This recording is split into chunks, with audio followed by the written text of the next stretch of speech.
శ్రోతలకు స్వాగతం. ఈరోజు వినిపించబోతున్న కథ ముఖ చిత్రం. రచన ఎం బిందుమాధవి గారు. భోజనం అయి ఈజీ చైర్లో రిలాక్స్ అవుతున్న హేమచంద్ర ఫోన్ రింగుకి లేచాడు. ఆ ఫోన్ మాట్లాడినప్పటి నుంచి సీరియస్గా ఆలోచిస్తున్నాడు. అన్యమనస్కంగా తనలో తనే ఎందుకిలా జరిగింది, వాడి ఇష్టాన్ని తామిద్దరూ కాదనలేదే అనుకుంటూ కాలు కాలిన పిల్లిలాగా అటూ ఇటూ తిరుగుతున్న భర్తను చూసిన కళ్యాణి, ఏమైందండి, ఎందుకలా ఉన్నారు, ఫోన్ ఎవరి దగ్గర నుంచి, వాళ్ళేం మాట్లాడారు ఏమిటి, అంతగా ఆందోళన పడుతున్నారు అని అడిగింది. సాగర్ విడాకులకి అప్లై చేశాడట. ఇందాక సుబ్రహ్మణ్యం దగ్గర నుంచి వచ్చిన ఫోన్ సారాంశం అదే అన్నాడు. ఆయనకెలా తెలిసింది అంది ముఖం అసహనంగా పెట్టి.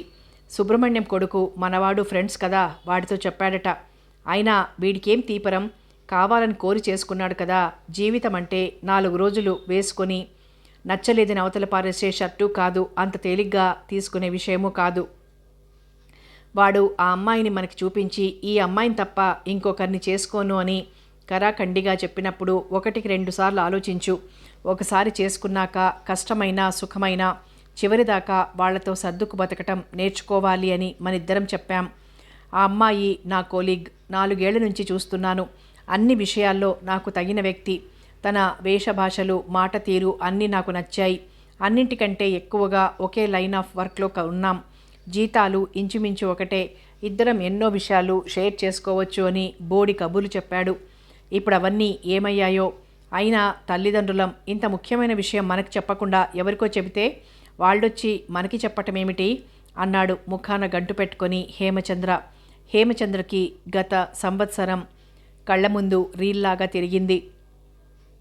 ఒక సెలవు రోజు మధ్యాహ్నం, అమ్మా, నాన్నగారు, మీరిద్దరు ఇలా కూర్చోండి, మీకొక ముఖ్యమైన విషయం చెప్పాలి. అమ్మ ఎప్పటినుంచో నా పెళ్లి గురించి కంగారు పడుతోంది. మా ఆఫీస్లో పనిచేసే అమ్మాయి, నా కొలీగ్ దివ్య, నాకు బాగా నచ్చింది. తనైతే అన్నీ నాలాగే ఆలోచిస్తుంది. అమ్మా, నువ్వు తన డ్రెస్సింగ్ చూస్తే అమ్మాయి అంటే ఇలా ఉండాలంటావు. అన్ని కోణాల్లోనూ తను నాకు బాగా మ్యాచ్ అయ్యే అమ్మాయి అని ఒక్కసారి ఆగి తల్లిదండ్రుల మొహాల్లోకి వాళ్ల హావభావాలు ఎలా ఉన్నాయో అని చూశాడు సాగర్. పెళ్ళి అనేది అట్ట మీద బొమ్మ చూసి చదవటానికి చేతిలోకి తీసుకునే పుస్తకం లాంటిది కాదు. పై విషయాలు చూసి నిర్ణయించుకునేది కాదు. నువ్వు 4 ఏళ్లు కలిసి పనిచేసినా 5 ఏళ్లు పక్కపక్క ఇళ్లల్లో ఉన్నా వాళ్ల గురించి పూర్తిగా తెలుసుకోవడం భ్రమ. మన ఇంటికొచ్చి మనతో కలిసి బతకటం మొదలు పెడితే గానీ వాళ్ళ అసలు స్వరూపం, స్వభావం మనకి తెలియవు. పైగా ఒకచోట కలిసి పనిచేసేటప్పుడు ఎవరూ తమ సహజ లక్షణాలని బయటికి ప్రదర్శించరు. తమ బలహీనతలు ఇతరులకు తెలియకుండా జాగ్రత్త పడతారు. నిర్ణయం తీసుకునే ముందు 1కి 4 సార్లు ఆలోచించు అన్నారు హేమచంద్ర కళ్యాణి ముక్త కంఠంతో.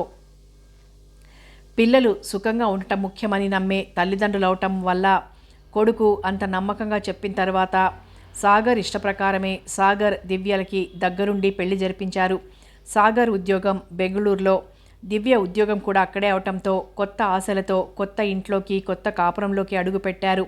ఇరుపక్కల తల్లిదండ్రులు వచ్చి చెరొక వారం రోజులు ఉండి పిల్లలకి అవసరమైన ఏకాంతమిస్తూ తమ తమ ఇళ్లకి వెళ్ళిపోయారు.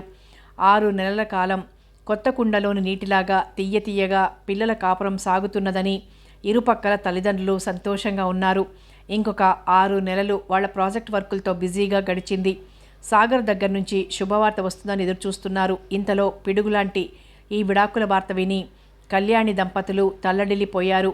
దివ్య తల్లిదండ్రులకి ఈ విషయం తెలుసో లేదో అసలు వాళ్లతో ఎలా మాట్లాడాలో అర్థం కాక తలలు పట్టు కూర్చున్నారు. ఇంతలో సాగర్ ఫోన్ చేశాడు. అమ్మా, రేపు నేను హైదరాబాద్ వస్తున్నాను. నీతో నాన్నగారితో ఒక ముఖ్యమైన విషయం గురించి మాట్లాడాలి అన్నాడు. దివ్య కూడా వస్తోందా అని అడిగింది కళ్యాణి మనసులోని సందేహం. లేదమ్మా, నేనొక్కడనే వస్తున్నాను, వచ్చాక అన్ని విషయాలు మాట్లాడతానని ఫోన్ పెట్టేశాడు. కళ్యాణి దంపతులకి ఆ రాత్రి అన్నం సహించలేదు. కంటి నిండా నిద్రపోలేదు. ఎప్పుడెప్పుడు తెల్లవారుతుందా అనే ఎదురుచూపులతో గడిపారు. ఉదయం బ్రేక్ఫాస్ట్ తినాలనిపించక కాఫీ మాత్రం తాగి కొడుకు రాక కోసం ఎదురుచూస్తున్నారు.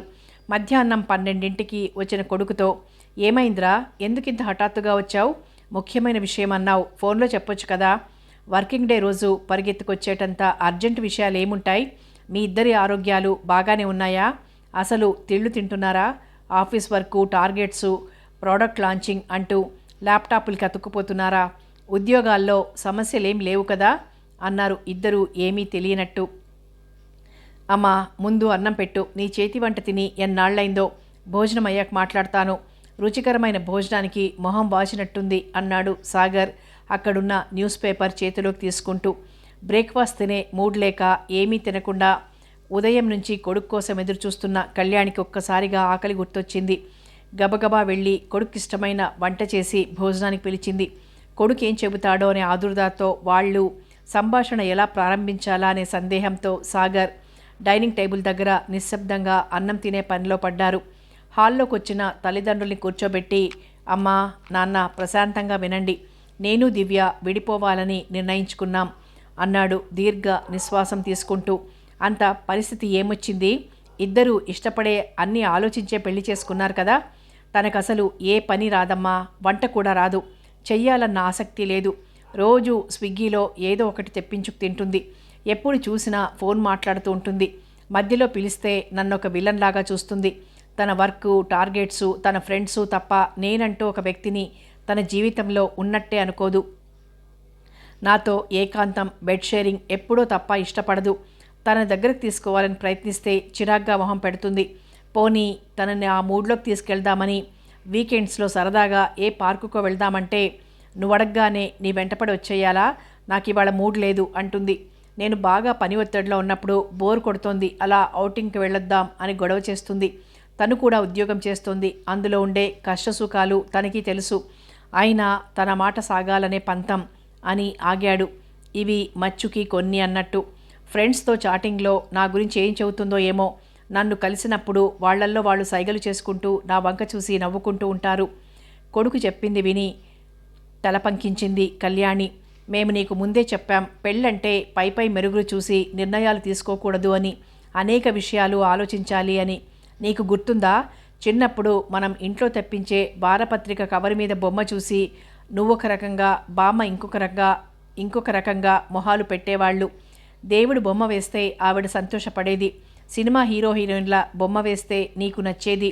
అందులో డాక్టర్ సలహాల దగ్గర నుంచి వంటలు, కథలు, సినిమా కబుర్లు, రాజకీయాలు, గ్రహబలము, పజిల్సు, ఇలా మీకిద్దరికీ ఇష్టమైన అంశాలు, నచ్చని శీర్షకులు కూడా ఉండేవి. పుస్తకం తెరిచి చదివితేనే కదా అన్నీ తెలుస్తాయి అనేదాన్ని. వైవాహిక జీవితం ఆ మాటకొస్తే ఎవరితోనైనా కొత్తగా ఏర్పడే పరిచయం ఒక పుస్తకం లాంటిదే. పుస్తకం అట్టను బట్టి ఎలా ఒక నిర్ణయానికి రాకూడదో, పై విషయాలు చూసి జీవితంలో ముఖ్యమైన సందర్భాల్లో త్వరపడి ఒక నిర్ణయానికి రాకూడదు అంది కళ్యాణి కొడుకు మొహంలో ఫీలింగ్స్ కోసం చూస్తూ. సాగర్ 2 నిమిషాలు ఏమీ మాట్లాడలేదు. ఏదో ఆలోచిస్తున్నట్లుగా తల వంచుకొని మౌనంగా కూర్చున్నాడు. తరువాత తలెత్తి తల్లివైపు చూస్తూ, అమ్మా, నీకు నాన్నగారికి ఎప్పుడూ గొడవలు జరగలేదా? ఎలా మేనేజ్ చేసేవాళ్ళు? మీరిద్దరూ గొడవ పట్టం నేను చూడలేదు అన్నాడు. నేను కాలేజీలో చదివేటప్పుడు మన సీతా ఆంటీ వాళ్ళ వివాహ స్వర్ణోత్సవం అని వాళ్ళు గ్రాండ్గా పార్టీ కూడా ఇచ్చారు. నాకు బాగా గుర్తుంది. అసలు పూర్వం అన్నన్ని ఏళ్ళు ఎలా కలిసుండేవారు అన్నాడు మళ్ళీ. కళ్యాణి గొంతు సవరించుకొని, చూడు పండు, ఈ తరం పిల్లలు పెళ్ళి అంటే సర్దుబాటు అనుకోవట్లేదు. అసలు ఆ మాటకొస్తే జీవితమంతా ఎవరో ఒకరితో సర్దుకునే బతకాలి. ఎందుకంటే ఏ ఇద్దరి ఆలోచనలు, అభిరుచులు, సమర్థతలు ఒకే విధంగా ఉండవు. నా పెళ్ళికి నాకు 19 ఏళ్ళు, డిగ్రీ పూర్తయింది, ఉద్యోగం చేయట్లేదు. ఆ కాలం ప్రమాణాలని బట్టి అమ్మమ్మ వాళ్ళు నాకు పెళ్లి చేశారు. పెళ్లికి కుటుంబ నేపథ్యం చూసేవారు. వాళ్ళింట్లో ఏమైనా దీర్ఘకాల రోగాలున్నాయా అని తెలుసుకునేవారు. ఇంట్లో పిల్లలు పుట్టని వాళ్ళు ఉన్నారేమో అని వాకబు చేసేవారు. పిల్లలు పుట్టకపోతే తమ వంశం కొనసాగదని భయపడేవాళ్ళు. పెళ్ళి అంటే 2 కుటుంబాల మధ్య ఏర్పడే బంధం. ఎలాంటి మానసిక, శారీరక ఆరోగ్య సమస్యలున్నా ఒకరికొకరు తోడుగా ఉండేవారు. డబ్బు సంపాదన, ఉద్యోగపు హోదాలకి తక్కువ ప్రాధాన్యమిచ్చేవారు. నువ్వు స్కూల్లో ఉన్నప్పుడు మన పై ఫ్లాట్లో ఉండే డాక్టర్ అంకుల్ గుర్తున్నారా? నీకు తెలుసో తెలియదో, ఆ ఆంటీ పెద్దగా చదువుకోలేదు. అయినా అంకుల్ ఏ అభ్యంతరం లేకుండా ఆ ఆంటీని చేసుకున్నారు. ఇప్పటికీ వాళ్ళెంత ఆనందంగా కలిసి ఉంటున్నారో. ఈరోజు రాత్రి వాళ్ళ అమ్మాయి పెళ్ళి. వాళ్ళిద్దరి మధ్యలో చదువు లేకపోవటం అనేది ఒక సమస్య కాలేదు. ఈ రోజుల్లో ఎక్కువగా తెలిసిన వాళ్ళు, బంధువులో, మిత్రులో సంబంధాలు చెబితే పెద్దలు కుదిర్చే వివాహాలే ఉండేవి. వధూవరులకి పూర్వ పరిచయం ఉండేది కాదు. పెళ్ళయ్యాకే ఒకరి కుటుంబం గురించి ఇంకొకరు, వ్యక్తిగతంగా ఒకరి గురించి మరొకరు తెలుసుకునేవారు. ఆ క్రమంలో కొంతకాలం గడిచిపోయేది. కొత్తగా పరిచయం అయిన భాగస్వామిని మెప్పించడానికి, వాళ్ళ ఇంప్రెషన్ కొట్టేయటానికన్నమాట ఇద్దరూ తాపత్రయపడేవాళ్ళు. వారిద్దరినీ పెద్దలు గమనిస్తూ ఉండేవారు. ఎక్కడైనా కొంచెం పొరపచ్చాలు వచ్చే సూచనలు కనిపిస్తే సర్ది చెప్పి రాజీ కుదిర్చేవారు. పెళ్ళయ్యేటప్పటికీ నాకు వంట రాదు. మేము వేరు కాపురం పెట్టినప్పుడు తరచుగా కూర మార్చేయటం, పాలు పొంగపెట్టేయడం చేసేదాన్ని. నాన్నగారు, పోనీలే బంగారం, ఇదో ఒక వెరైటీ అనుకో, ఇప్పుడేం లోపం జరిగిందో గుర్తుపెట్టుకుంటే రేపు అలా చేయకుండా ఉంటే సరి, కొన్నాళ్లకి నీకే సరిగ్గా చేయటం తెలుస్తుంది, అభ్యాసం కూసు విద్య అన్నారు పెద్దలు. కొన్నాళ్ళయ్యాక ఇవన్నీ తలుచుకుంటే భలే సరదాగా ఉండి మనమే నవ్వుకుంటాం అనేవారు. ఎప్పుడూ విసుక్కోలేదు. మా అమ్మకి కానీ వాళ్ళమ్మకి కానీ చెప్పి ఎప్పుడూ నన్ను హేళన చేయలేదు. పెళ్ళైన కొన్నాళ్ల తర్వాత నేను ఉద్యోగంలో చేరాను.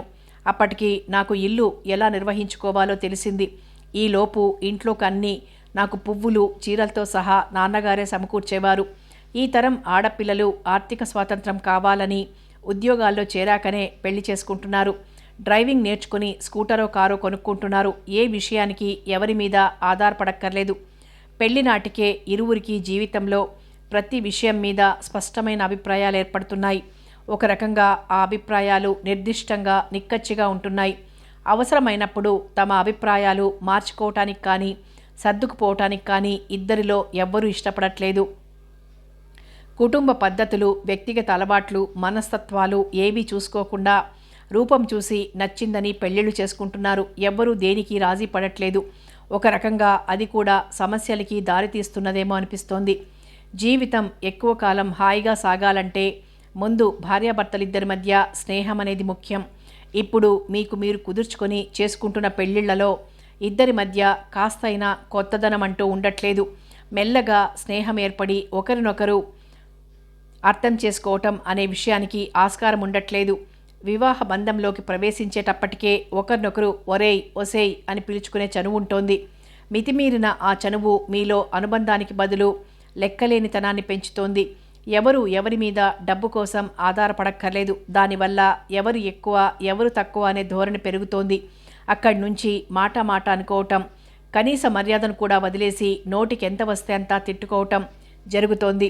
మా రోజుల్లో పెద్దవాళ్ల ముందు కొన్ని మాటలు వాడకూడదు అనే సభ్యత పాటించేవాళ్ళం. అందుకే ఎంత కోపం వచ్చినా హద్దు దాటేవాళ్లం కాదు.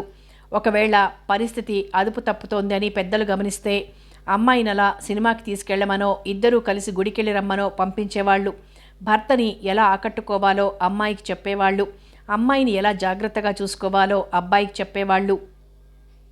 ఒకసారి ఒకరిది పైచేయి అయితే ఇంకోసారి ఇంకొకరిదయ్యేది.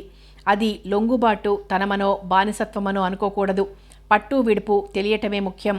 మనిషి ఆవేశంగా ఉన్నప్పుడు మాటలు చేతలు తప్పుదారిలో వెళ్తాయి. అందుకే కోపం తగ్గే వరకు కాస్త సంయమనంతో మౌనంగా ఉండి ఆ తర్వాత మాట్లాడుకుంటే అనర్థాలు జరగవు. అప్పటికి అవసరమనిపిస్తే పెద్దవాళ్ల సహాయం కోరవచ్చు. అలా బతికాం కనుకనే మా వైవాహిక జీవితం మరొకరి చేత వేలెత్తి చూపించుకోకుండా ఇన్నేళ్లు నడిచింది.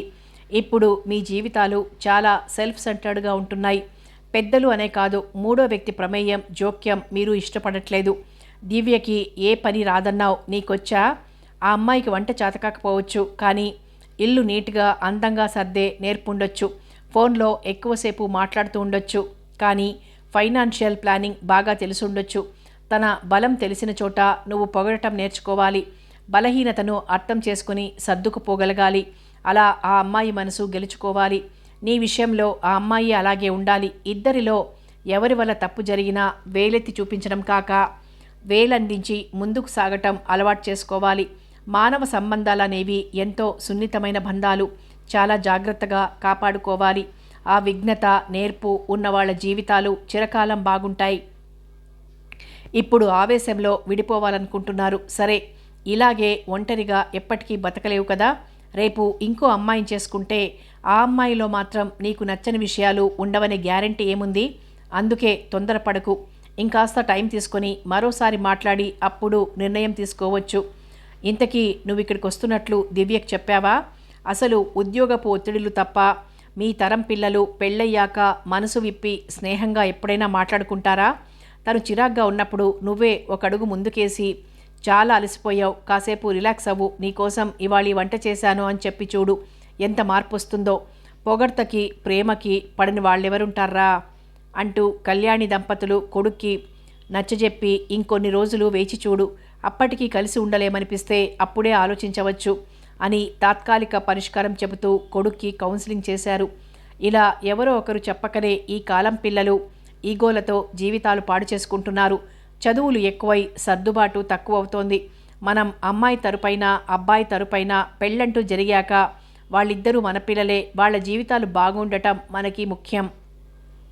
జీవితం గురించి అనుభవంతో ఆలోచించగలిగిన మనం ఒక అడుగు ముందుకేసి వీలైతే జరగబోయే అనర్థాన్ని ఆపుదాం. పని జరిగినా జరగకపోయినా ప్రయత్నమైతే చేసి చూద్దాం, అంతా మంచే జరుగుతుందని ఆశిద్దాం అనుకున్నారా దంపతులు. కాస్త ఆందోళనతో మరికాస్త ఆశాభావంతో. సమాప్తం. ముఖ చిత్రం కథ సమాప్తం. మరో మంచి కథతో మళ్ళీ కలుసుకుందాం.